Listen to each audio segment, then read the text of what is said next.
In this problem, a building is undergoing construction. A 20-foot beam used to hold 40 kips in its center.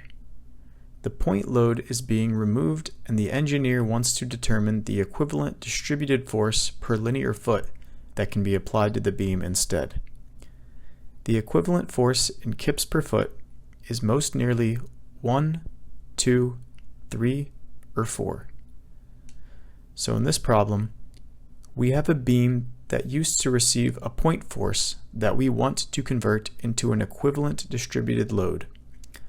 So what we can do is first go to Chapter 4 of our Civil Reference Handbook, which will be pages 236 or 238, or if you're going by the PDF page numbers, it's 248 and 250. So the list of beams provided there gives you the shear diagrams for each of those types of beams, as well as the equations.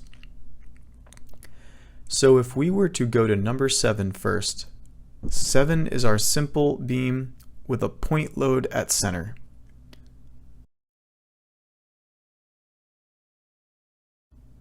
Alright, so that case looks like the first one over here, and we can see that the equation provided for shear, in this case, it's using R is equal to V, which is shear, which is equal to the point load over 2.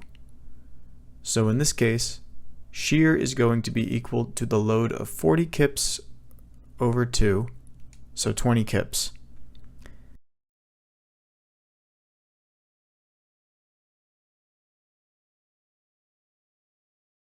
Now, if we were to look at the other diagram of what the distributed load looks like for the shear, that's going to be the first one listed on page 236 or 248, depending on if you're going by the book pages or the PDF pages.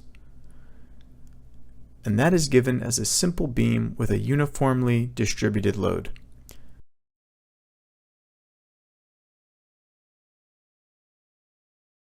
So the max shear in this case is going to be W, which is the distributed load, L, which is the length of the beam, over 2 minus X. So if we look at the shear diagram for this beam, we can see that the max shear is going to occur at the edges. So in this case, X is going to be equal to 0, max shear.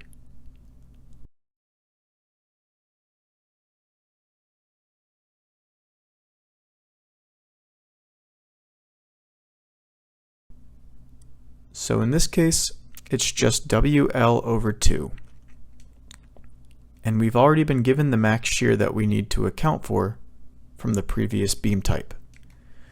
So what we're going to do now is just plug in our equation and finish the problem. So 20 kips equals W, which is what we're solving for. L is 20 feet and just over 2. So in this case, W equals 2 kips per foot. And that's all it takes to solve this problem.